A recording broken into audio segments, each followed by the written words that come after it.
And now, from the great state of Mississauga in Ontario, Canada, it's the Ted Wolohsyn Podcast. Brought to you by ETP Canada, providing estate administration with ease. ETP Canada. And Tom's Place, for the finest in men's fashion. Tom's Place will suit you. And now, here's Ted.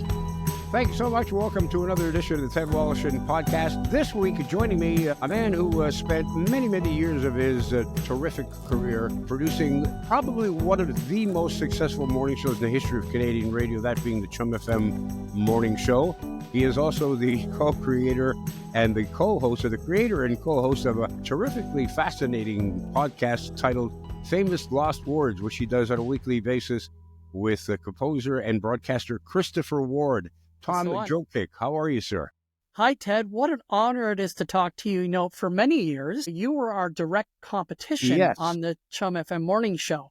Yes. And so, but I know you well. I know your work. I've listened to you over the years. I've checked out your podcast, and it was a real thrill to get your text the other day asking if I would join you. What a thrill. You know, it's my pleasure. One of the great things about doing these podcasts is I've had an opportunity to talk to a lot of people that used to be my, quote, enemy, because we worked at opposite stations and not even necessarily the same time slot, but you're always considered, you can't be talking to somebody at CHUM. You're working for CFRB. Don't even look at that side of the street. Crazy. You know, stay north of Yonge.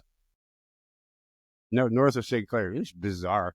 But now it's like you realize in the podcast world, there are no real competitors because people are going to listen to you and me on the same day, just an hour apart from each other if we want. Yeah. And you know, it's funny because, as you say, it was kind of verboten to talk about the competition. Yeah. You know? But when you got the gig and Wally Crowder stepped down, we actually announced it. I remember it was part of our morning show. Wow. It was a little kind of mention, but still the fact that we did it showed the respect that we had for both Wally and yourself. So, well, for Wally, I mean, gosh, 50 years doing the same. Yeah. Same. I mean, that unfortunately will never be done again. Right. In this day and age, radio stations do not keep people around that long because even if getting a cost of living increase, by the time you hit year 40, you're making so much money that you're nauseating the upper management. Sure. Yes, exactly. And you tend to grow out of formats as well. I mean, the thing is with, when Wally started, it was like big bands and stuff. And eventually, as he was leaving, CFRB was morphing from music to talk, right? So I don't know if you would have wanted to stick around. I doubt if you would have wanted to stick around to do not the kind of talk that you hear on talk radio today. Sure. Yes. I don't. Yeah. So that's just, How long did you do the morning show, Ted? 10 years ago, almost 11 years. Wow. So what would it have been, like 91 to 2001, or what was it? 96 to 206, something like that. Really? Wow. That's amazing. It's just. I mean, I looked at today, it's 2025, and I'm going like, what? Yeah. Like you've been not doing the morning show for almost 20 years now, which is... Yeah, exactly. Yeah. Exactly. Now, how long did you do the morning show at CHUM with So I got Roger, Rick, and job. Right. I got my job on December 1st, 1986. Roger had been at the station since Labor Day of 1985. So he'd been there for 13, 14 months. Marilyn had started 6 months earlier, and Rick Hodge had been there already. And so I joined in, and with what was a relatively new morning show, and they weren't even called Roger, Rick, and Marilyn at that point. They were just it didn't have a name. And then at one point, I think Roger just said Roger, Rick, and Marilyn, and our program director at the time, Ross Davies, said, "I like that. Let's do that," because he was.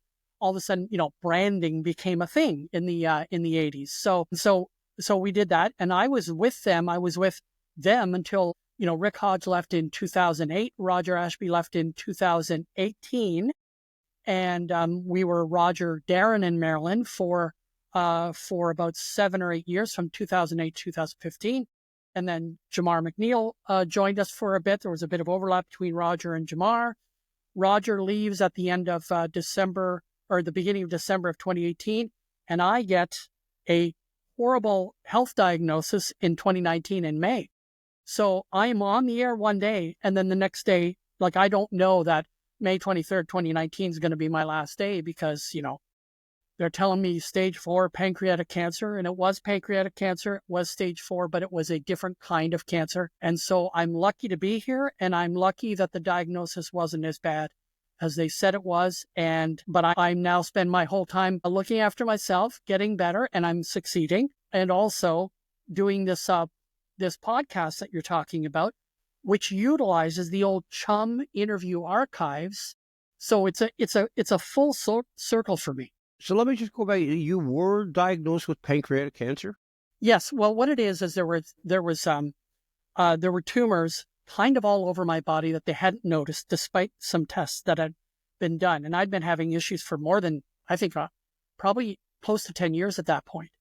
And then by the time they discovered it, they thought I was like screwed, like 6 to 8 months, you're done. This was in May of 2019, and my fiance and I didn't think I'd live to see TIFF that year, So, but what happened is a few weeks later, they said, look, you still have cancer, but it's called neuroendocrine tumors. And this won't kill you, especially right away.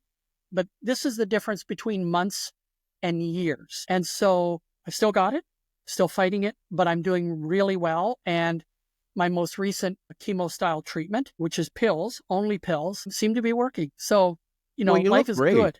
Yeah, thank you. You do.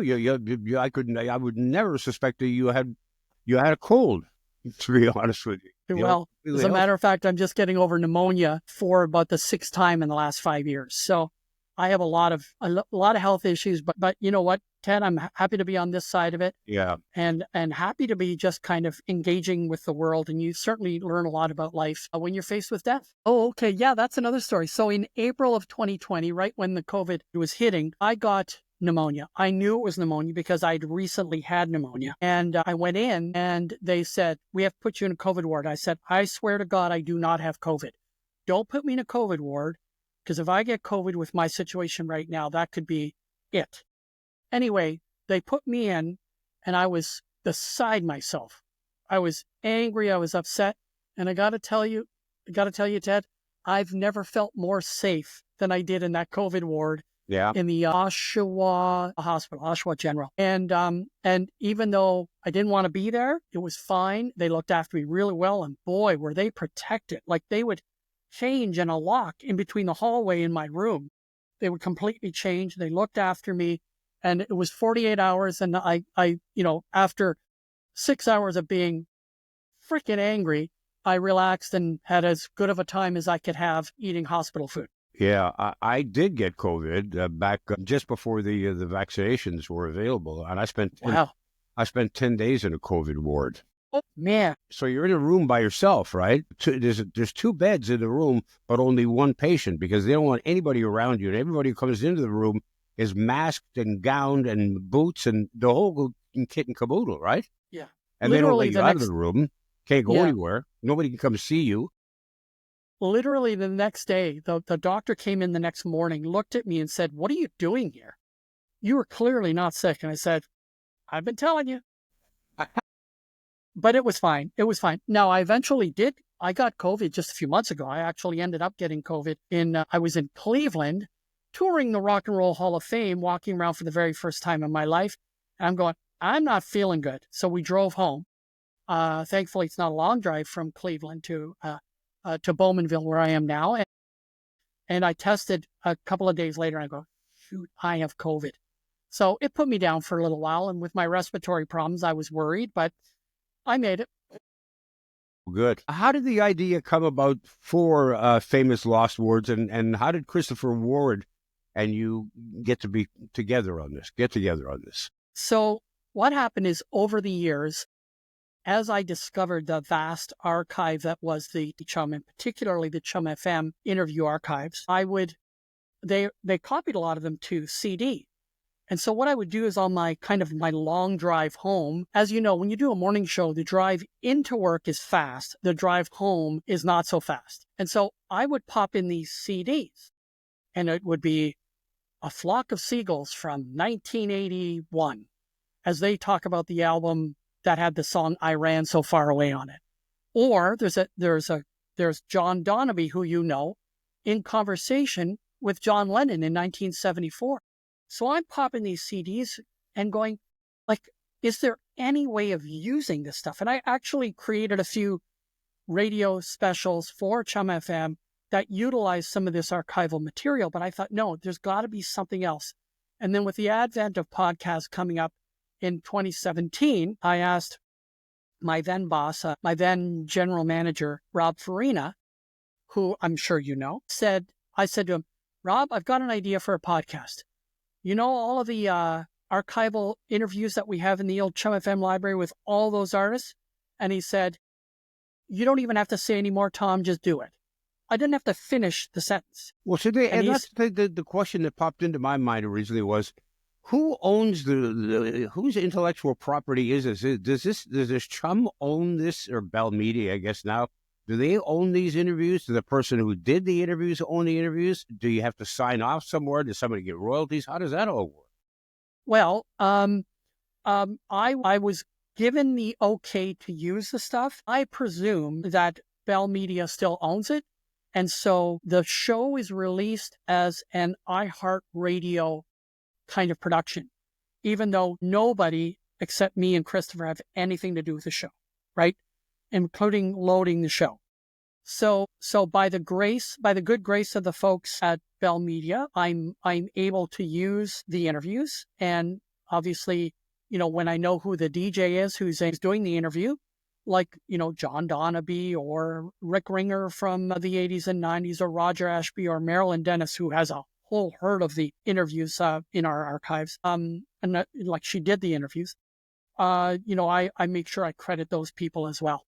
Yeah. Okay. Good stuff. It's a great idea. And thank God that somebody was wise enough to hang on to that stuff, because I've been worked at radio stations where a lot of this stuff they just erased over it. And the same thing happened in the early days of television, like the first few years of the Tonight Show. Yes. They couldn't get a hold of them, because after they'd used the show, after they taped it on this big 2-inch videotape, they then went back and you know, and said, well, this show is from 4 years ago. We don't need this anymore. Let's just record over it again. Johnny was ticked about that. Yeah, because he owned the rights to, and of course made gazillions of dollars doing that. So fascinating stuff. I mean, the people that went through the doors at 1331 Young, both for the AM and the FM side over the years. It's literally a who's who of contemporary music from the 50s right through to the current day. You know, absolutely. And it's great. I'm listening back on some of your podcasts, and this is what, season 10, is it? Yeah. Wow. Yeah. And so we only do, you know, I'd like to do more shows, but it kind of mostly falls to me. Christopher is a great co-host and he does research for the episodes, but because I'm a producer and a technical producer, I also create the soundscape for the show. I produce, I edit and all that. And because I can't string a sentence together, just editing my own voice track takes a PhD in editing. So it's a lot of fun. Just to tell you how Christopher got involved, once I decided that I'd like to do this is even before I got permission from Rob Farina. I ran into Christopher at Roger Ashby's backyard party. I think it was a radio and records bash. And for all I know, Ted, you may have even been there, because you've probably been to a few of those radio and records bashes. Yeah, I was not at that one. I know you talked about it. Yeah. And so I met Christopher, and of course I know of Christopher, but I'd never met him in person. And I was talking to him for 5 minutes, and we were just kind of going. We had an instant connection. And I said, Christopher, I have an idea, and I think that you might be the person for the job. And he said, sure, let's get together and have lunch. And so we did, like a matter of days later. And he said, I am in. I don't know about you, Ted, but I make virtually not a penny doing this. In fact, I would say I make not a penny doing this job, this podcast. You know, you're lucky enough to have sponsorship with Tom's Place. By the way, because of you, I go to Tom's Place for my suits, but that's a different story. God bless you. Mention my name and you'll see a 10% change in price. Unfortunately, maybe the wrong way, depending on whether or not he likes me. Higher or lower, yes. Well, that's the your question. risk, man, not mine. Yeah, so I talked to Christopher, and Christopher didn't didn't care about the money. And he said, sure, let's do this. And so we started, and now we release probably somewhere between 10 and 15 episodes a year.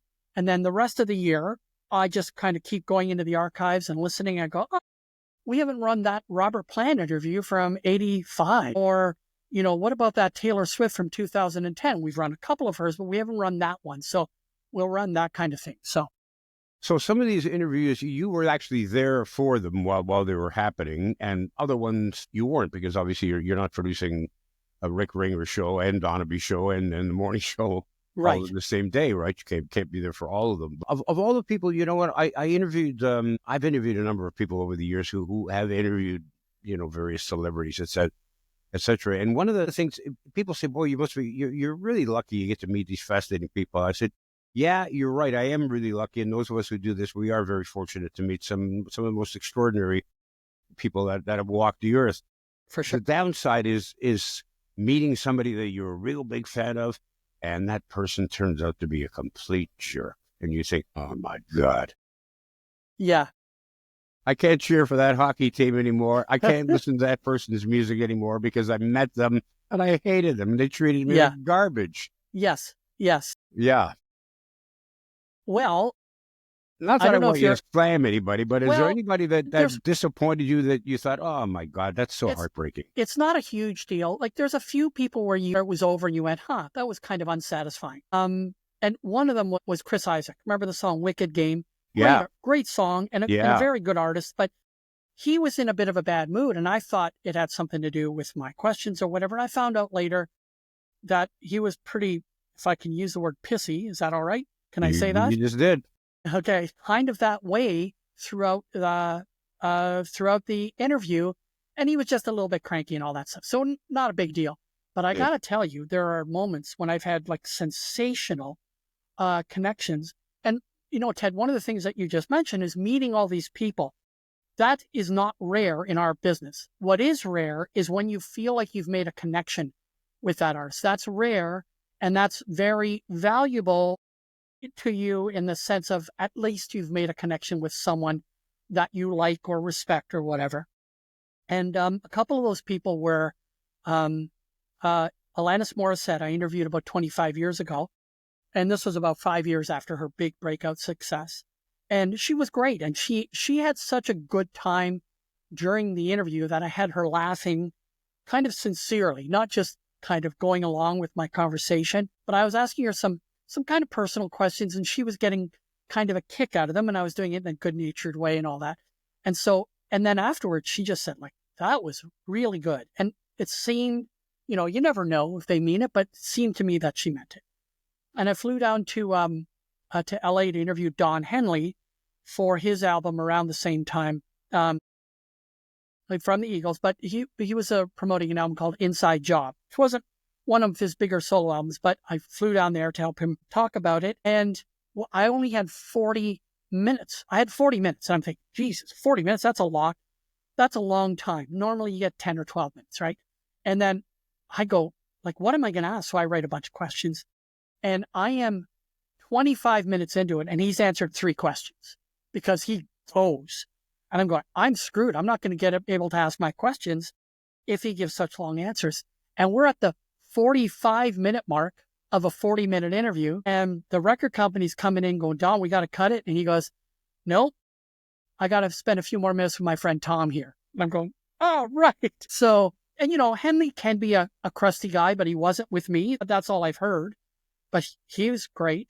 And all so, right, Tom, here's the question. Would you rather have a guy who in 25 minutes only answers 3 questions because he goes on and on and on? Or would you rather have a guy that you have to ask 25 questions to get 3 minutes out of him? Man, well, I guess you go for those 2, I'm sure. Yes, for sure. We've had some monosyllabic people. And on the morning show, sometimes there were people who just didn't quite want to be there and all that. But for the most part, one of the skills of Roger, Rick, and Marilyn, and Rick wasn't always, like, God bless Rick Hodge. I love Rick Hodge. But Rick wasn't always in the room with us. So it was mostly, Roger Ashby, Marilyn Dennis, myself, and our creative director, Larry McGinnis, who, if you haven't interviewed, you should. Okay, yeah, he's great storyteller. Yes, great. Doug Thompson's a great guy. Now, there's a guy who has some of the archive material from the CHUM library, and he's a good guardian for that and a great guy. But one of the skills that Roger and Marilyn had was when the mics were off, making that artist feel at home and comfortable. And you have a guy in like Harry Connick Jr. or Keith Urban, who we didn't even play. We didn't even really play either one of those artists. And they turned out to be some of our most fun interviews because Roger and Marilyn were able to put them at ease and talk about a conversationalist. Marilyn Dennis is one of the best. And then you get Roger Ashby in there interviewing the artist, or Marilyn Dennis, who's a master at it, who did so many interviews for us doing it. They're just great. They're sensational. And so it puts the artist at ease, and you get a better product. You get a better sound from the morning show, And we had people in there like Michael Bolton.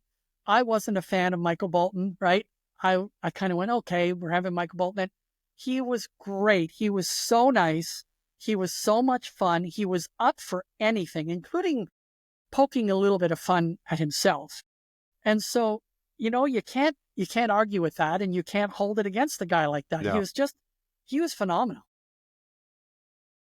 Ted Wolohsyn returns in a moment. The Boxing Day sale at Tom's Place just never ends. Hey, it's Ted Wolohsyn for Tom's Place. We love bringing you incredible Boxing Week deals, even into January.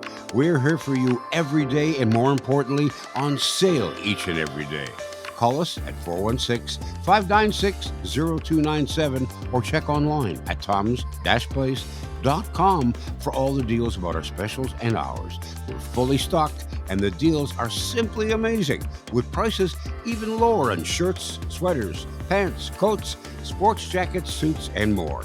Prices you won't believe, like top designer Ted Baker suits, made in Italy and Canada, regularly $900 to $1,100, are now an incredible $500. Visit us and shop the deals at Tom's Place Extended Boxing Week Sale. It's happening right now in the heart of Kensington Market. Tom's Place, we're ready to suit you. Now back to Ted Wolohsyn. One of the people that I never met from the Canadian music scene that made it big internationally, that I wish I had, in fact, even lived in the same city in which I live, in Mississauga, was Denny Doherty from the Mamas and Papas. And a lot of people, surprisingly, don't even know that Denny Doherty was Canadian. But you got a great story about Denny Doherty reflecting on his relationship or his time with the late Cass Elliot. So first of all, the entire interview with Denny Doherty is sensational. He gives, and this is probably from the 80s, Mamas and Papas, or an iteration of Mamas and Papas, were probably in town, probably playing the Imperial Room at the Royal York Hotel. And this is probably a few years before I was even there, but this is in the archives. So he is talking, I think he might even be talking to Roger Ashby, and talking about the history of the Mugwumps, which became the Mamas and Papas, and then, John Sebastian and all these guys. So if you're a rock historian, you're kind of going, wow, this is the beginning of folk rock, right? This is parallel to what Dylan and Joan Baez were doing, just a little bit later and all that. So it's fantastic. But in this one story, he tells this wild story about Cass Elliot and how she got the upper range in her voice. And it's truly unbelievable. There's a story I don't know if you've heard about Cass getting hit on the head with a length of copper pipe. This happened. She tried singing with us in the islands, and Michelle's a contralto. Michelle's voice is kind of high, and Cass's voice is sort of in the middle. A lot of power, but couldn't get up in the upper registers. And while Duffy was gutting his hotel to build this nightclub, there was a workman who took an ice machine apart, and there was a copper coil that he took out, and there was a balcony just down to Creaky Alley. That's where the entrance to Duffy's was in Creaky Alley. And he threw the copper coil over into the pile of rubble downstairs, but Cass was coming through the entrance, and it hit her on top of the head and knocked her cold in Creaky Alley. But when she woke up, she had another note, a tone and a half on top of her register. She could sing up there. I don't know, thank you, God. Who knows how it happened. But that happened. Changed her voice. And he swears... Sounds like the premise for a sitcom. He swears this is true. Yeah. And I've looked it up, and apparently it's a story that all of them told, all the Mamas and the Papas told, but there's very little kind of scholarship to kind of confirm that that's true. But he told it so well, and so it was very funny to hear him tell it. So if you play it, fine, but if not, I've just told you the story, and it was great. All right. Well, so in 1995, I'm putting together a broadcast. It's called the Rock and Roll Hall of Fame celebration, because the Rock and Roll Hall of Fame was just announced and getting the building of the actual Rock and Roll Hall of Fame had been announced. And so I found this an excuse to use some of the archives. And so I said, oh, okay, well, we've got interviews with, the various people like Paul Simon and, many of the people, and, Art Garfunkel and even Paul Simon and just everybody. And then the Crosby, Stills and Nash were coming to town, going to play at Kingswood. So I said, well, if I can get an interview with him, that'll be great. So I drive up to Kingswood. I get the interview with him, and Stephen was fine. He was telling great stories. I asked him the story behind the song for what it's worth, and I asked him a lot. But then I asked him about kind of the comings and goings, and kind of how things between Crosby, Stills, Nash, and eventually Young were never set in stone. People would come and go, and it was weird because sometimes you have the Crosby, or you have the Stills and Nash band or something, right? And so there was all these permutations. So I asked him about that, and he kind of tears me apart in his own way, right? The chemistry of the group has always been really interesting in that people have come and gone. And was it really hard because of the divergent personalities to keep you together? And why did you end up coming back together eventually? We planned it that way. We used Crosby, Stills, and Nash so that everybody's name would be in the title, and we would have no problem going and doing other things. And we have had more difficulty explaining the logic of that to the press over the last 30 years. It's as if you guys had brains of cement. Oh, God. Okay, yeah, Steve. Thanks very much. And it's only a short clip from that interview, and the interview itself was fine. I think Stephen was having a little bit of a day. If you play the clip, you'll notice that his speaking isn't exactly clear. So there might have been something going on that day with him. But, I got to meet and interview Stephen Stills, and it's still a thrill. Taylor Swift is probably the biggest star in the world right now. She's certainly financially, she is. Her Eras tour raked in more money than any tour ever in the history of mankind, I believe. Yep. If not, it can't be many better than that, bigger than that. Were you there when she was when she chatted with the morning show? No, what happened is that interview. So she's chatted with us on a number, at least 3 occasions. And one of them was one of our jocks named Richie Favalero, I think, and great broadcaster himself. And she did an interview with the morning show, but it was on a Friday afternoon. And I think I was kind of probably well on my way out of town by then. And they just said, you know what, Tom, we've got it organized. You don't even need to be there to record it. And I regret that a little bit that I didn't go. But they did a great job. And then we ran it on the morning show, like the day of her album release. I think it was the day of her 1989 album release in 2010 or whatever it was. And so it was great. And she was very good. And, she's one of those people who just tells great stories. She's very engaged in the conversation. And so you don't feel like she's just blowing you off, that she's just doing it because she has to. I think part of it is her drive and her ambition, but it's a real skill for her to answer questions and to engage the way she did with Roger and Marilyn on that particular interview. It's a great interview. It's only a few minutes long. It's probably 7 or 8 minutes, but they cover a lot of ground in that time, and it's fantastic. And, a lot of people have a lot to say about Taylor Swift, but I think she is a songwriting talent unmatched by many, many people. I would say she's right up there with James Taylor in terms of her songwriting capabilities and her ability to put words together that get to the heart of the matter in terms of, emotional situations and that. I'm a fan. And every time I hear one of her songs that I've never heard, I went, oh man, that is so good. That is so good. So anyway, those are my thoughts. No, that's cool. That's cool. Famous Lost Words is the name of the podcast, but within the podcast, there's the Famous Lost Words drinking game. Share that with me. That, you know what, that didn't really work out. I thought I'd give that a go. What it was is, as someone who has the displeasure of editing my own voice track, I realized that I have a whole bunch of crutches that I lean on with verbal crutches that I lean on with every episode. So I am always the guy who starts every sentence by going, okay. So that's one of the crutches. That's the drinking game. If you hear me say, okay, knock it back. Now, I'm not saying you got to drink alcohol, but even just a shot of caffeine and you will be buzzing till Friday if you kind of follow the Famous Lost Words drinking game. And there's a few other things. When I say someone is very likable, because at least once per show, I talk about how likable one particular artist is. If I find an opportunity to diss Bon Jovi, there's another one, or to diss the song "We Built This City" by Starship, which is, in my opinion, the worst song ever recorded. Have you ever heard David Letterman's take on that song? No, I haven't. He went off on it one night, and he just, he wouldn't let go, and it was just so funny because it is such a lame song. It is really lame, especially considering the source. Yeah. You know, if it was a different band, but the band with the pedigree of Jefferson Airplane, Jefferson Starship, or whatever, you know, it's embarrassing. Like, they shouldn't have done it. And I know some members of that band feel the same way as we do. Well, usually when you go from Airplane to Starship, it's a step up. They managed to go backwards. Technology, they defied technology when they changed it from airplane to a Starship. Yeah. You want to talk about crutches?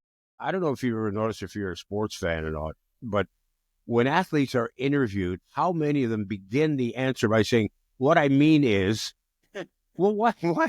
You're explaining what you mean, but you haven't said what you mean. Right. Yet you're already explaining it or backtracking. Oh, yes. Or "I mean." Yeah, they start with "I mean" too. Yes, that's very common. You remember Jimmy 1M Williams, as Rick Hodge used to call him, manager of the Jays. For the Blue Jays. Yeah, manager for the Blue Jays. Anytime someone would ask him a question, he would start every answer with "No, you're right." Yeah. And it was so weird. Once you realized he was doing this, he'd say, "No, you're right." Well, what's the "no" there for? What does that mean? Well, it's like the Brits, when the Brits say "now then." What does that mean? Is it now or is it then? Yes. How can it be now then? What is this? Exactly. By the way, I just want to mention that the Stephen Stills clips comes from our collection called it's a regular feature that we do on Famous Lost Words. It's called "When Rock Stars Attack." And so that is really fun because every once in a while I'll come across a clip and I'll go, "Oh, the guy from Simple Minds has this great line about rock critics." And so I'll play that and it'll just floor you, right? And so it's a lot of fun. One of the best ones is, one of the best guys for "When Rock Stars Attack" is Robert Plant, who kind of seems to have absolutely no patience for certain types of music, and even calls his own song, "Stairway to Heaven," that long, boring bugger. So it's so much fun to find these, and we try to put a "When Rock Stars Attack" in every episode or every other episode. Yes, exactly right. Yeah, especially the live version from "The Song Remains the Same."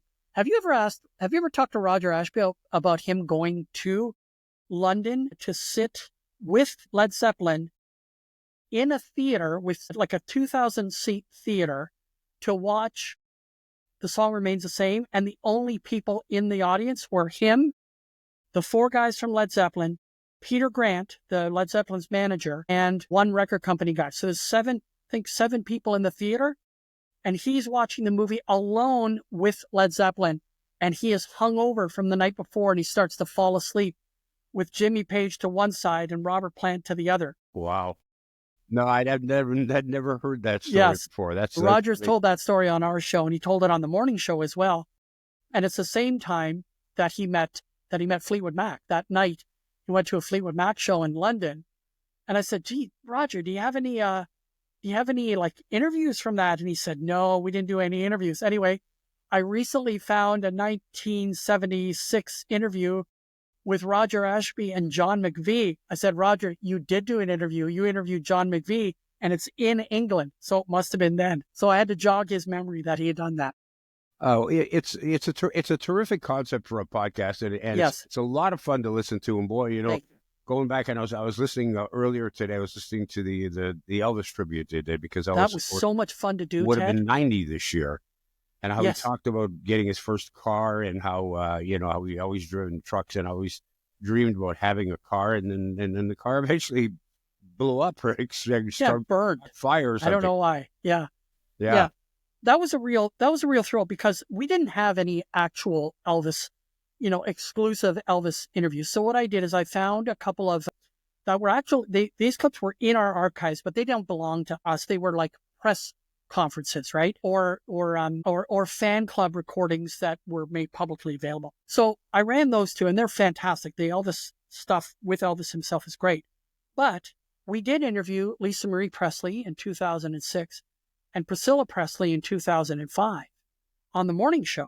And so we have that. So hearing Lisa Marie talk about what life at Graceland was really like, and then how kind of she was a miserable kid after, her dad died, that's very moving. And then also hearing from, Mae Axton, who co-wrote Heartbreak Hotel, and the story behind that. And all those other people who were involved in Elvis's career, them telling the stories. Even Dick Clark, a clip we have of Dick Clark talking about how kind of Elvis was the bad guy in that situation and Pat Boone was the good guy, white hat, black hat kind of thing.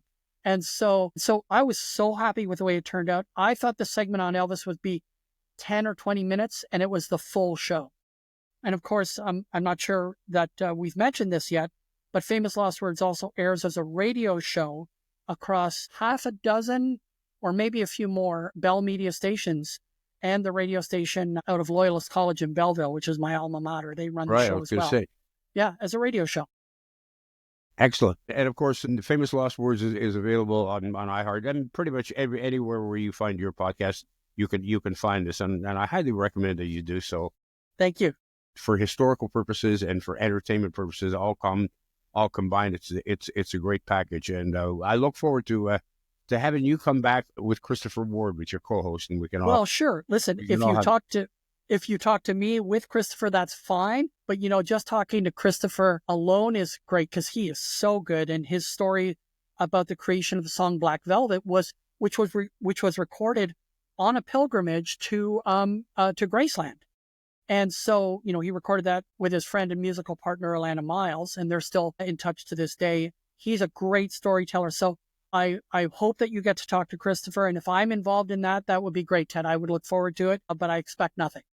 I appreciate you taking the time to chat with us today. It's been a real pleasure, and glad your health is hanging in. And again, you look great. But before you leave, for those people who are watching this on YouTube, stand up and show us your T-shirt. Nah. You got to see this. The T-shirt says, "This is Sam the Record Man," and it's the logo from the Sam the Record Man, from the sign that graced Yonge Street for.